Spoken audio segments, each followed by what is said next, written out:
So guys, ನಾನು ಕೊಟ್ಗೆಹಾರದಿಂದ ಉಜಿರೆ ರೂಟಲ್ಲಿ ಹೋಗ್ತಾ ಇದ್ದೆ. ಆ ರೂಟಲ್ಲಿ ನನಗೆ ಆನ್ ದ ಲೆಫ್ಟ್ ನಮಗೆ KP ಪೂರ್ಣಚಂದ್ರ ತೇಜಸ್ವಿ ಅವ್ರದ್ದು ಪ್ರತಿಷ್ಠಾನ ಕಾಣಿಸ್ತು.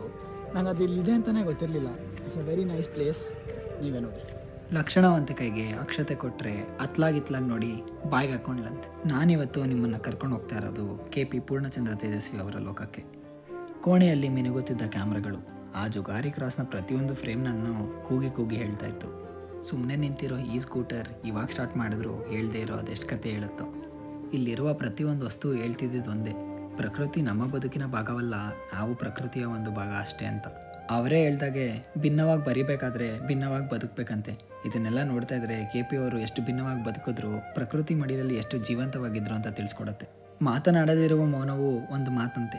ನಾವಿಲ್ಲಿಗೆ ಹೋದ್ರೆ ಅವರ ಜೀವನ ಶೈಲಿಯನ್ನು ನೆನೆದು ಮೌನವಾಗೋದಂತೂ ಗ್ಯಾರಂಟಿ. ಇಲ್ಲಿ ನಡೆದುಕೊಂಡು ಹೋಗುವಾಗ ಅವ್ರು ಹೇಳಿದ ಮಾತು ನೆನಪಾಯ್ತು: ನನ್ನ ತಲೆಯಲ್ಲಿ ಆಗ್ತಾ ಇರೋ ಪ್ರಳಯವನ್ನು 10% ಕೂಡ ನಾನು ಹೇಳಿಲ್ಲ ಅಂತ. ಈ ಮಾತಿನ ತೂಕ ಈ ಮನೆಯ ಮೌನದಲ್ಲಿ, ಕ್ಯಾಮ್ರಾ ಟೈಪ್ರೈಟರ್ಗಳ ಧೂಳಿನಲ್ಲಿ ನಿಜವಾಗಿ ಕಾಣಿಸುತ್ತಿತ್ತು. ಈ ಟೈಪ್ರೈಟರ್ಗಳನ್ನು ನೋಡಿದಾಗ ಅವರ ಮೌನವೇ ಅಕ್ಷರಗಳಾಗಿ ಬಿದ್ದಂತೆ ಕಾಣುತ್ತಿತ್ತು.